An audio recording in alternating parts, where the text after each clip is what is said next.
have drawn a picture. It came to me in a dream. Thornfield was in ruins. I was carrying a child. It was strangling me, but I could not put it down for anything. Mr. Rochester had ridden away, but there was someone else there. A woman dressed in white like a shroud. She wears my wedding veil. Janet, hush, it was a dream. He said it was a dream, but when I awoke, my veil was on the floor, torn into pieces. Janet, it's Thornfield Hall room. Leaving without a word. It was a dream. Miss Eyre, was I dreaming when Mr. Rochester said that you were to be married? I'm so surprised. I hardly know what to say. I told her simply to wish me happy. Jane, I wrote to my banker in London to send me certain jewels. I told him not to speak as if I were a beauty. You are beauty in my eyes. There is an old saying, Miss Eyre. All that glitters is not gold. I will carry you in satin and lace. I want no satin or jewels. I won't be kept by him. Isn't she original? I shall continue to act as Adele's governess. I shall earn my own board. I want nothing from him but... What? His regard. And I will give him mine in return. Impudence. Miss Eyre, I fear that there is something that neither you or I understand. You must be on your guard against him. Avoid his company. If I could one day bring Mr. Rochester a fortune, however small, I could endure him supporting me now. The Lord God has provided you with resources other than yourself. A month ago, I wrote to my Uncle William to tell him I am to be married. Or than creatures as feeble as yourself. Today, I look in the mirror and see a figure so unlike myself that it seems almost the image of a stranger. Jane, are you ready? The pride of my life. The desire of my eyes. Do you love me? Repeat it. I do, sir. I do with all my heart. It is time.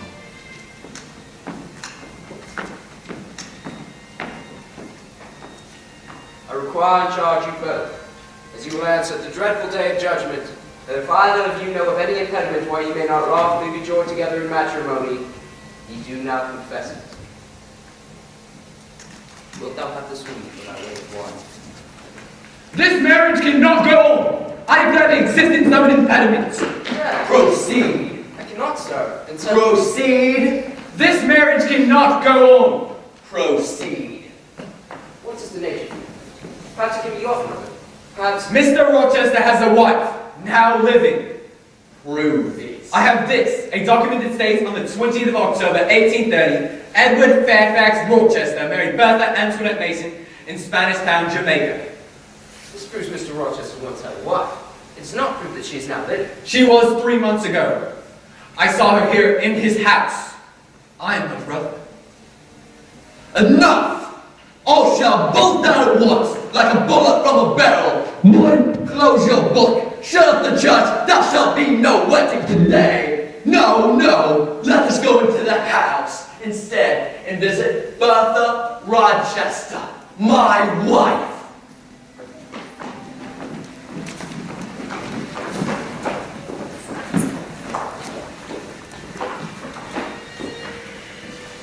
There now. Don't look at me! No, I won't! Don't look at me! You creature, you dog! You know this place, Mason. She bit and stabbed you here. Good morning, Miss Poole. How was your charge today? What horrible, sir, thank you. A bit snappish but not outrageous. Oh, sir, she sees you, you'd better not stay. She has no knife today, I suppose. We'll never know, sir. She's very cunning. This is my wife. Sister to that resolute personage there. Cheer up, Dick. I'd sooner strike a woman than you. Comes from a mad family. Her mother was insane and a drunkard. My wife, like the dutiful child she is, copied her parents in both points. Such is the sole mantle embrace I shall ever know.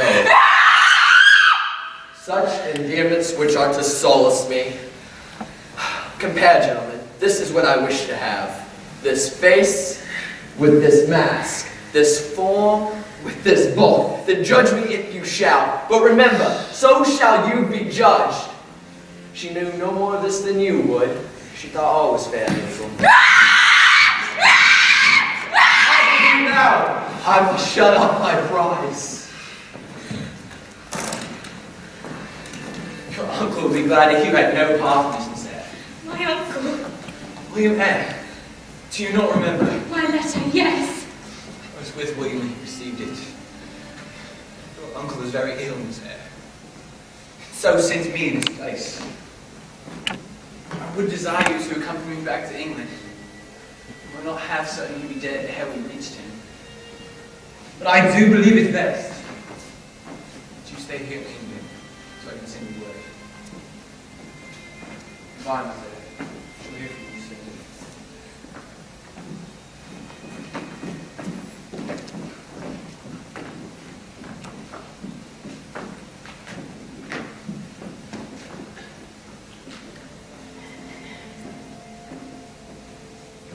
Why did they send me so far and so lonely? Up where the moors spread and grey rocks are high. Men are hard-hearted and kind angels only. Watch over steps of the poor orphan child. My feet they are bare, and my limbs they are weary. Long is the way, and the mountains are wild.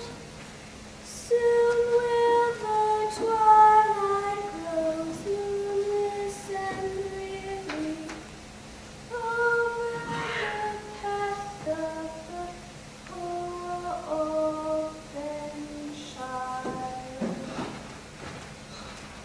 You come at last. I've been waiting long and listening, but not one movement have I heard. 5 minutes more of that death-like hush, I should have forced the lock. So you shun me. You shut yourself up in grief alone. Jane, you're passionate. I expected a scene of some kind. I was prepared for the hot rain of tears. Not a word of reproach. Nothing bitter. Jane, will you ever forgive me? You know I am a scoundrel, Jane. Yes, sir. Then tell me so roundly. Do not spare me. I know you. You're thinking how to act.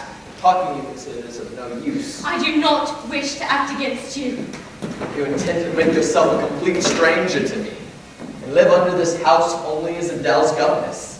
If I dare say a friendly word to you, you'll say, that man merely made me his mistress.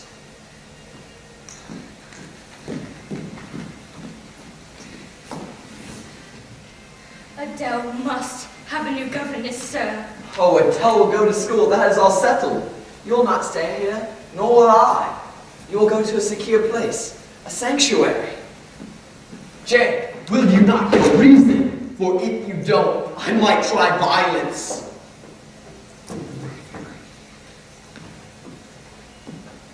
I will talk to you as long as you like. Jane, I could not endure this. Hush now. Is it because I love you too well?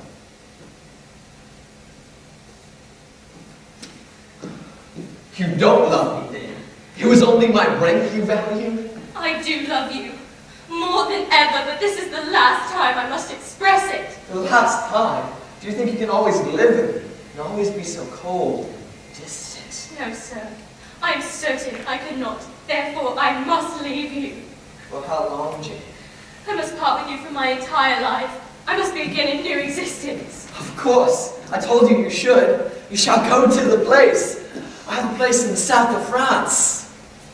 Jane, I am not long endearing. I am not cool and dispassionate. Do you forget that? Oh, God, help me. Jane, I am a fool. Listen, my brother and father were greeting men. They wanted to make a wealthy marriage out of me.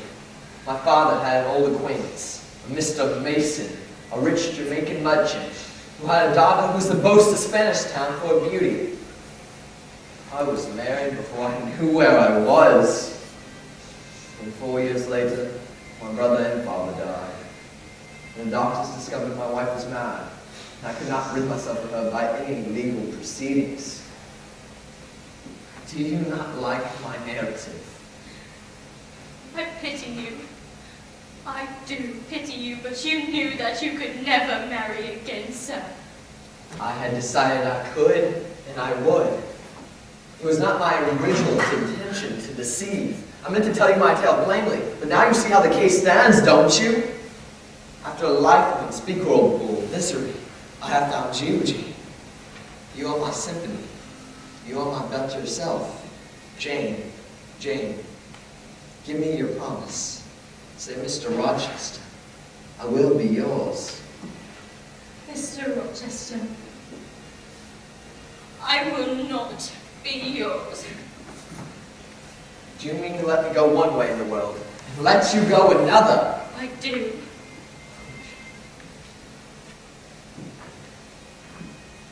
And now, I do. this is wicked. It would not be wicked to love me. It would be to obey you. But you have no friends, no family to injure. The more solitary, the more friendless I am, the more I will respect myself. I will hold to the principles received by me when I was sane and not mad as I am now. Laws and principles are not for times where there is no temptation. They are for now. And if at my individual convenience I might break them, what would be their worth? They are all I have left at this hour to stand by. I'm going, sir. You will not stay. My deep love, my frantic prayer are nothing to you. I am going. Fine then.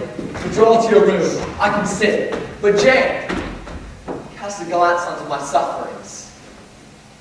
Think of me. God bless you, my dear master.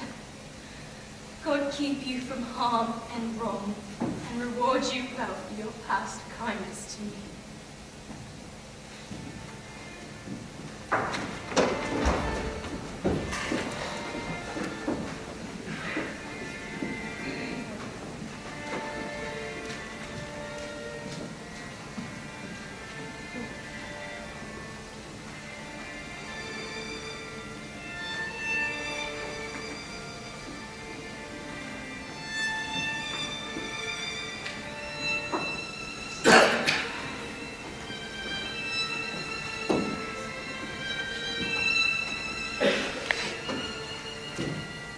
I know what I have to do. I leave without one sound. I pack my belongings. A mile off lies a road which I have never traveled. Thither I bend my steps.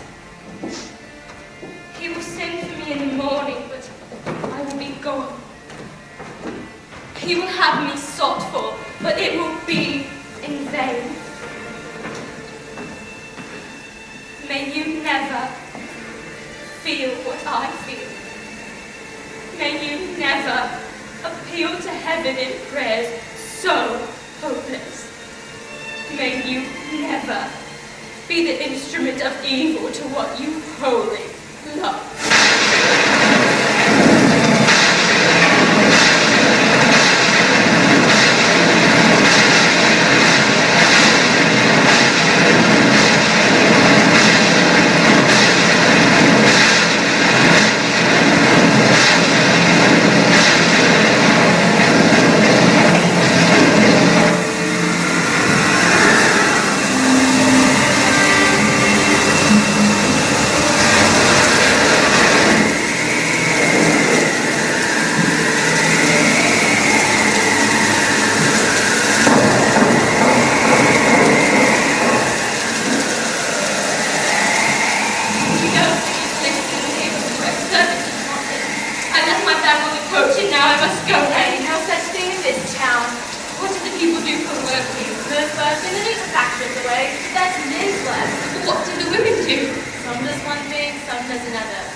my sons for a roll. Nay, never sold such a thing.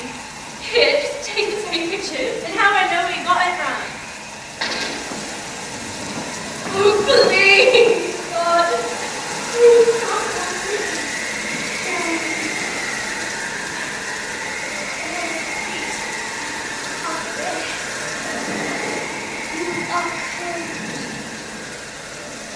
Let me among you.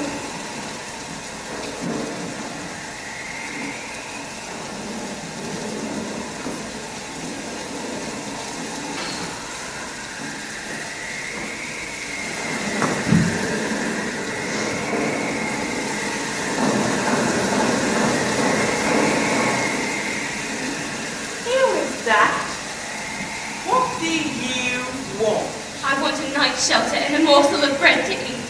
I'll give you a piece of bread, but we can't take it away. Oh, please! Don't shut the door, for God's sake! My bag, I left it on the coach. I've been walking for days. There is no work. What am I to do? I'm turned away. Here's the bread. Now go. Don't shut the door, for God's sake! The rain is driving in. If I'm turned away, I might die. Not you. I feel you have some ill plans that bring you some toughness on you. Have any followers, offspringers and such, anywhere near. Tell them we have a gentleman and dogs and guns.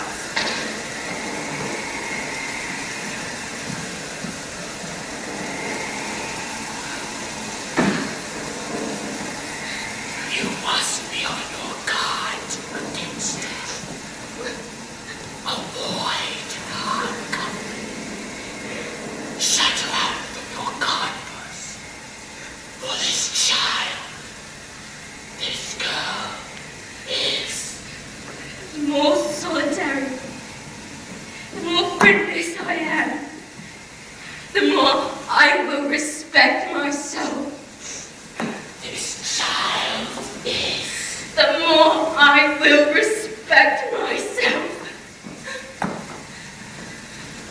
can but die.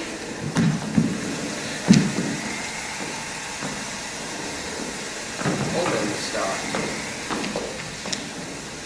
Not all are condemned to die, probably not.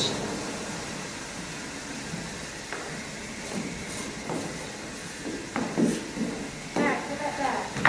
Hurry, St. John, she looks so pale. It's stuff. She's famished, I think. Hannah, get some bread. Some water, please. Hold this talk for a beggar woman and I don't know at all.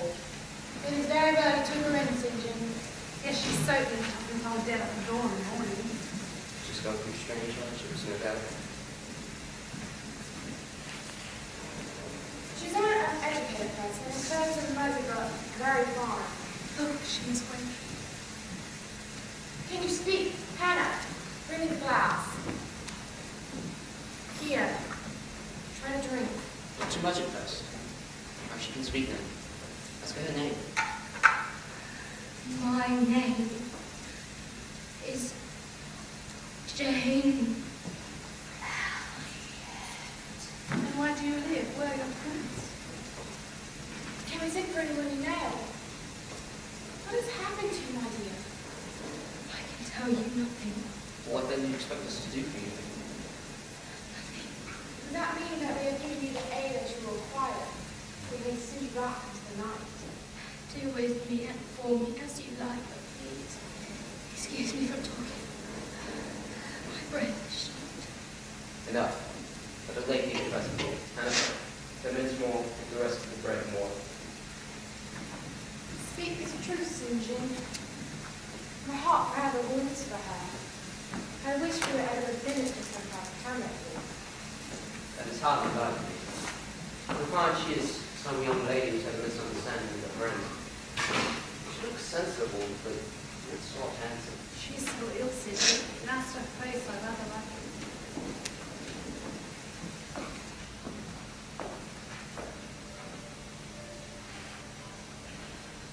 On the third day I was better. I could speak and move. And on the fourth I ventured downstairs to thank my benefactors. From Hannah I had learned much about them. Their brothers and sisters, to be sure. Their mother's been resting in the grave, oh, these last 10 years. Their father had died too. Of a stroke, about 3 weeks ago, left them destitute, poor lambs, on account of dealing of his money to a man that later turned bankrupt. So the house was to be sold. Miss Mary and Miss Diana are off to become governesses. And Mr. St. John, oh, it hurts my heart soul to have him so far away from us. He's gone to India to do the Lord's work. A missionary used to be. Well, I'll stop then. Oh, you're up. You should have waited for my leave. I'm sorry, have I disturbed you? I will go at once. Oh, no, it's nothing. Only a letter. Of no consequence. I'm sure we're meant to be out of bed. You still look so pale. How do you feel? Very well. Hannah said if you do recover and have a good appetite.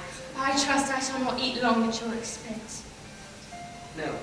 Once you have indicated us to the residence of your friends, we can write to them, and you may be restored to your home. The place where the person with whom I've lived is my secret, sir. Which you have, in my opinion, a right to keep from St. John and every other questioner. Yet if I know nothing of you or of your history, how am I supposed to help you? Tell me to talk down, you all, St. John.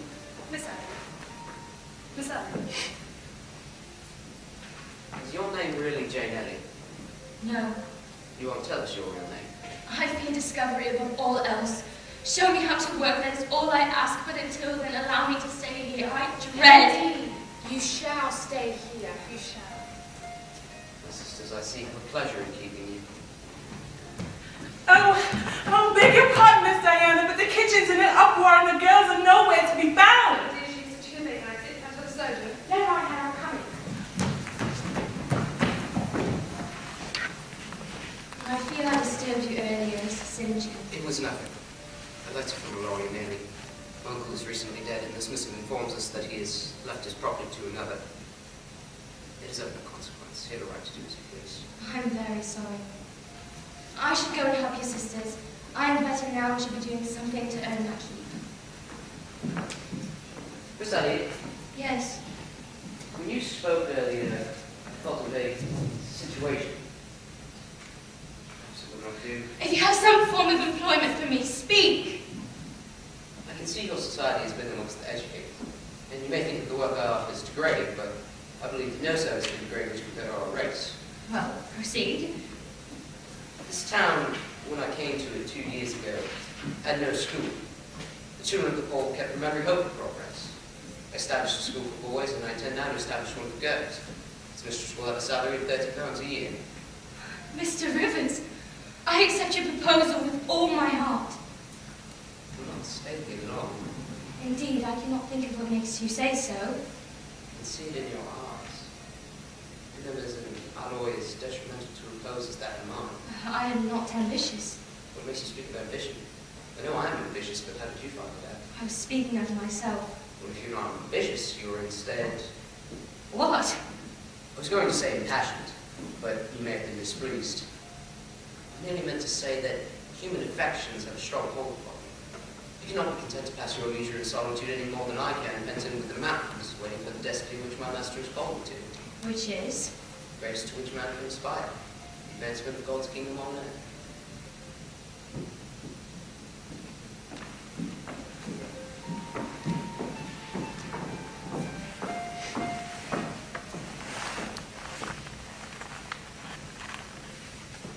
Diana teaches me German.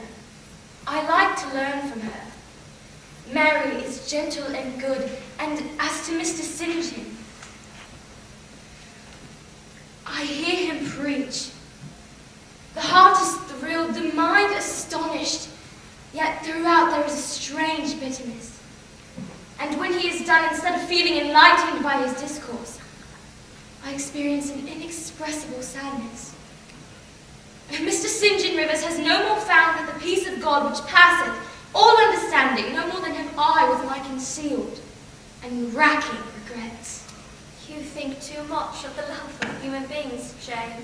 I rush into strange dreams at night. I again and again meet Mr. Rochester. You are too passionate, too vehement. He did love me. No one will ever love me so again. Never again will I know the sweet homage given to beauty, youth, and grace, as to no one else will I ever seem to possess those charms. But where am I wandering? Is it better to be a slave in a fool's paradise, fevered with delusive bliss 1 hour, and suffocating from the bitterest shame the next? Or to be a village schoolmistress, free and honest? I was right. God led me to the right choice. Sonny, you there? Sonny? The storm's terrible. Hard work to get here, I assure you. But why are you come? Rather inhospitable question to a visitor. But since you ask it, I answer that I'm merely here to have a talk with you. May be seated. Of course. Your school is satisfactory? Yes, sir. I see my sisters have grown quite fond of you. Yes, it is very sad that they are so soon to leave us. But is that why you've come? Are you summoned to India sooner than you expected? No, such chance is too good for me. I've come, Miss Elliot, to tell you a story, but I must warn you it may sound somewhat hackneyed to your ears. 20 years ago, a poor curate married a rich man's daughter. Her family disowned her. For 2 years had passed, the Rochester were both dead, leaving behind a little daughter, who was reared by an aunt called, come to names now, Mrs. Reed of Gateshead. After 12 years had passed, Mrs. Reed transferred it to Lowood School, which was then under the direction of a Mr. Brocklehurst. The students were not well treated. Contagion took over. Brocklehurst was disgraced, and it was thought that the heroine of my tale died too. But this was not the case. She survived, became a teacher, and graduated to the post of governess in the house of a certain Mr. Rochester. Mr. Rivers! Who, it seemed, wished to marry the young woman. But at the very altar it was discovered that he had a wife yet living. As for the governess, no one knows where she went. No one knows when, where, or how. I myself have received a letter from Mr. Briggs. He was very eager to find this young girl. Did he write of Mr. Rochester? I know nothing of Mr. Rochester. Briggs wrote of a Jane Eyre. Do you own this name? Perhaps you'll wish to know why he wrote of you. Well, why did he then? He wrote to tell you that your uncle, William Eyre of Jamaica, is dead, that you have inherited all his property, and that you are now rich. Merely that. I? Rich? £20,000, I think they say. What is that? £20,000? If you had committed murder and I told you your crime was discovered, you'd scarce have looked more aghast. Well, that is all I came to tell you. Good night. But wait. It puzzles me why Mr. Briggs wrote to you about me. Well, I'm the clergy who the clergy often appeal to about old matters. That does not satisfy me. Another time. No. Tonight. Well, I suppose you must know someday.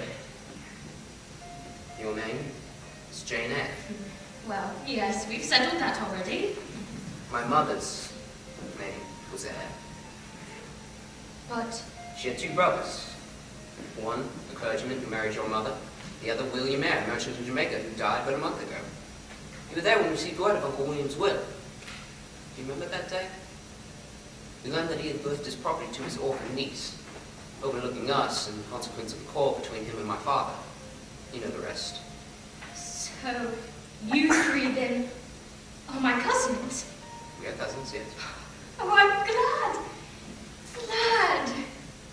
You were serious a moment ago when I told you had gotten a fortune, but now for a matter of no moment you're excited. What can you mean? I've never had brothers or sisters. And now I've found time related to you three, and I have 3 brothers and sisters, or 2 if you don't want to be counted. I shall tell Mary and Diana tomorrow, £5,000 each, they should do very well. You're confused, Miss Eyre. I've been too abrupt. And what effect would £5,000 have on you? Would it induce you to stay in England like an ordinary mortal? Miss Eyre. £20,000 divided equally between us 4 would give us each £5,000, and I tell you, it would oppress me to have £20,000 which could never be mine in justice. Your future husband might not agree. Nonsense. I shall never marry. I never had a home, and I never had brothers and sisters. But I can and I will have them. say you will be my brother, St. John.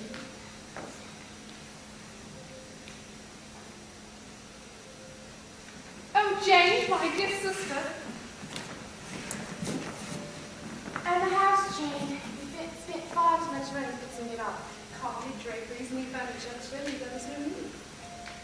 And what do you think, St. John? I trust that when the first flush of capacity is over, she will look a little higher than domestic endearments and household joys. Jane. I am disposed to be content as a queen, and you try and stir me up to restlessness. So that you may turn your attention to an adequate cause, Jane. Don't cling so tenaciously to ties of the flesh. Save your constancy and honor for an adequate cause. I have an adequate cause to be happy, and I will be happy. Indeed, you shall. Now, I must meet my books. Good night.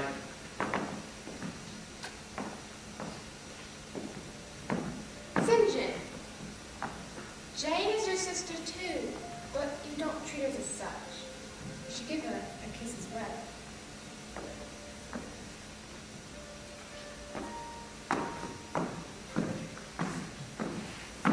He does not like our revels. It is not his character, Jane. His plans have not changed. Oh, Jane, there is nothing you and I could do to change St. John away from his habits. Indeed, he does not understand why we wish not to make the same sacrifices as well.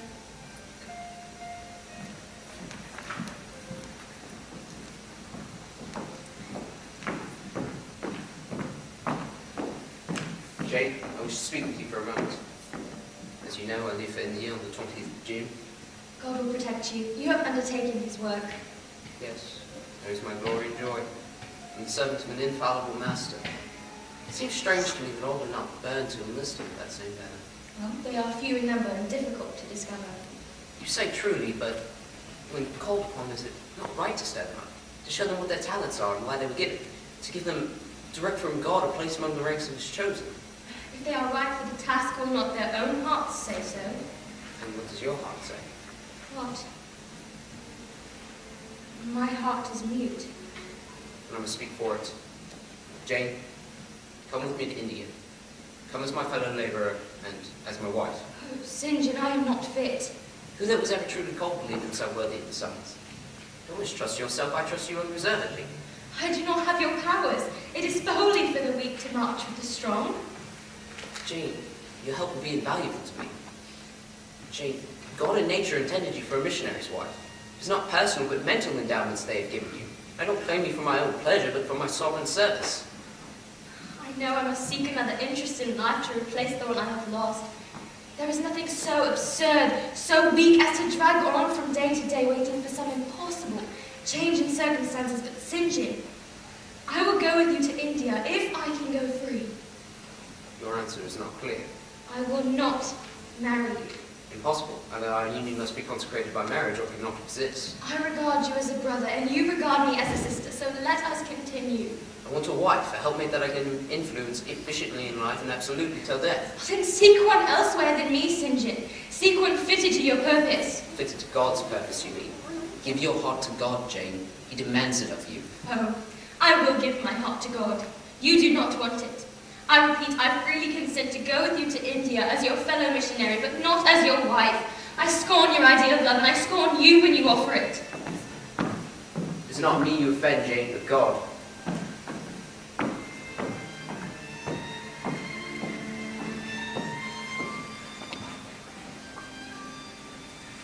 I know that if I go with St. John to India, I can work as hard as he can.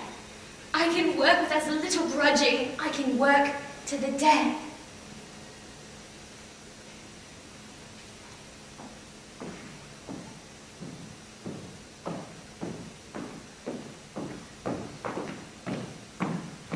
St. John, if I were convinced that I should marry you, I could vow to marry you here and now. Come afterwards, what would? The prayers are answered.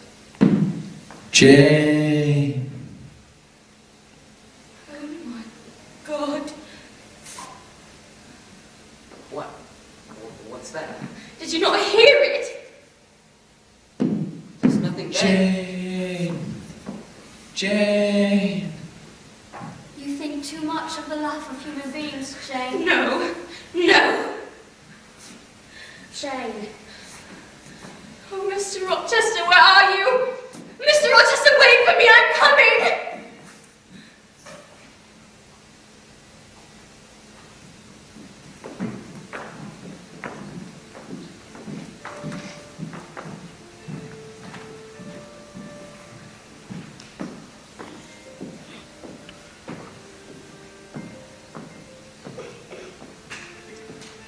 Here an illustration.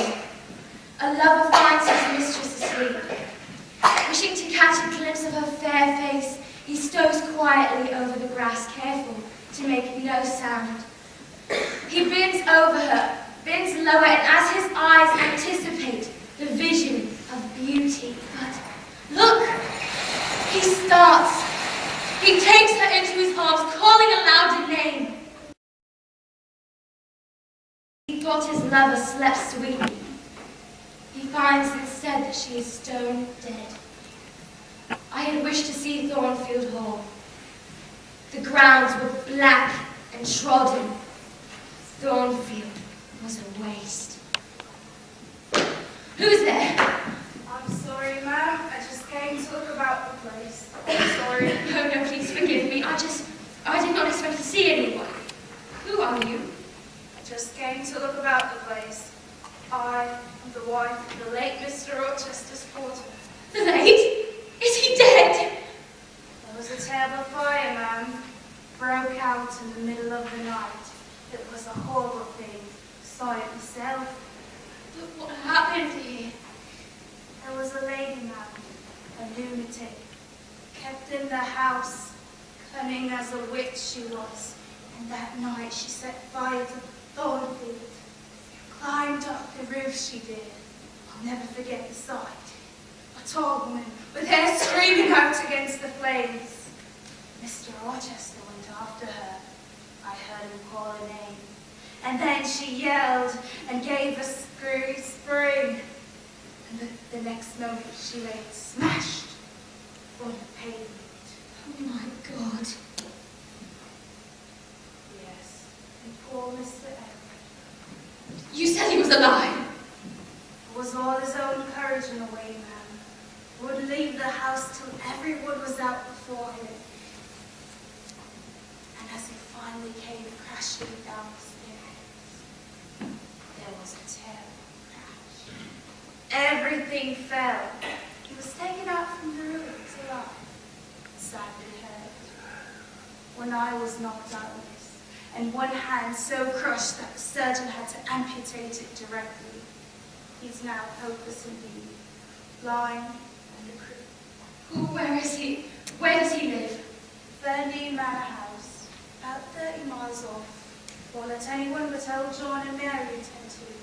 If you can show me the way, and the carriage boys can get me there before dark this day, I will pay you all handsomely.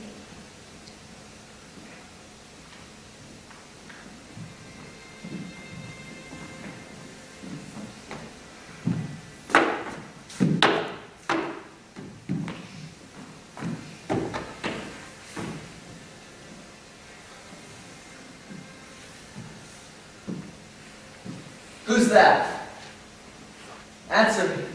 Sir, Good God, what delusion has come over me.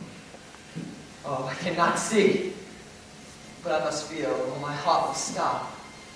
Her fingers, the small, slight fingers. and this is her voice. God bless you, sir. I am glad to be so near you again. Janet, such dreams I had had that night when I had kissed her. And I thought she would never leave. Oh, you will fly too. But kiss me before you go. Embrace me, Jane. Yes, sir. And there, you see, I am no dream. You are altogether human being. You are certain of that. I conscientiously believe so, Mr. Rochester. Am I hideous, Jane? Very. You always were, you know. The wickedness has not been taken out of you, yes. Oh, Janet, how I've longed for thee. Prayed to God with the only words I could that I may see you again.